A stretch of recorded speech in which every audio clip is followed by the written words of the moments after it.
This is an invitation for you to join us in a 5 days deep journey into the Heart of Ecstatic Dance with lectures and movement. And I will be giving in one of the days the lecture about the ceremony and ritual in dance, in ecstatic dance, and in dance events in general. We will see how this basically brings a manifestation of your intention into movement, how coming together in different cultures creates a connection, creates a community, and of course, the ability to share your physical presence with other human beings. We'll talk about different tribal rituals from around the world in dance and how movement is incorporated in these rituals and ceremonies. Elements from nature, from religious or sacred, and even the divine or gods that are incorporated there. In ecstatic dance, we see how we are connecting not only to our body, on a physical or emotional, or for lack of a better word, a spiritual body, but also to everybody. The question is ecstatic dance indeed a ceremony or a ritual? For us, it is very clear what the answer is, and we believe it strongly.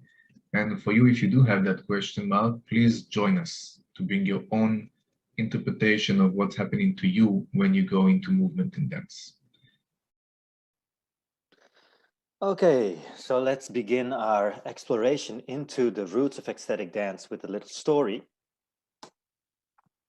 So once upon a time, there was a twig that wandered off and forgot about its roots and the rest of the family tree.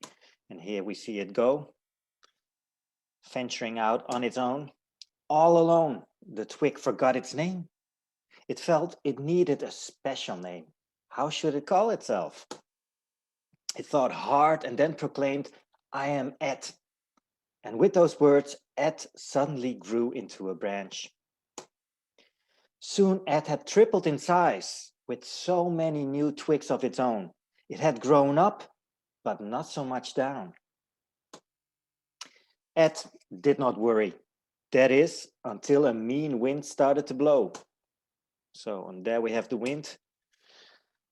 So, why do we care about the roots of ecstatic dance? So, when they sailed out in their boats to the rest of the world, they were actually shocked. They were already so distant from their own ecstatic roots that they were shocked by the scenes that they encountered.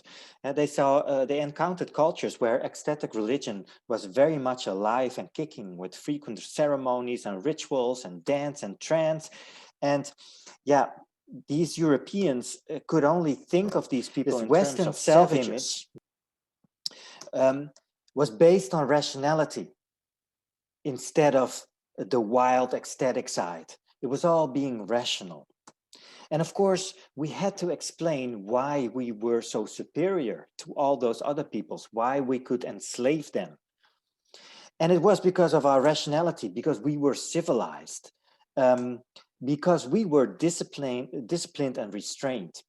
So there was a huge effort in our own psychology to restrain our wild ecstatic side. So today we're going to look into what it means to hold space, which we also call the heart and the art of presence. And let's start by this beautiful poem, An Invitation to Brave Space, which has been written by Mickey Scott Bay. She's also being called the Justice Doula. Together we will create brave space, because there is no such thing as a safe space. We exist in the real world, we all carry scars, and we have all caused wounds. In this space, we seek to turn down the volume of the outside world. We amplify voices that fight to be heard elsewhere. We call each other to more truth and love. We have the right to start somewhere and continue to grow. We have the responsibility to examine what we think we know. We will not be perfect. This space will not be perfect. It will not always be what we wish it to be, but it will be our brave space together. And we will work on it side by side. So this brings us to the question, what do we need space for? So maybe you want to check in with yourself. What do you need space for in your family life, in your daily life, in your working life? Any place where you encounter this need for space. Just maybe you want to close your eyes and check in with yourself, giving yourself a space to sense, to feel.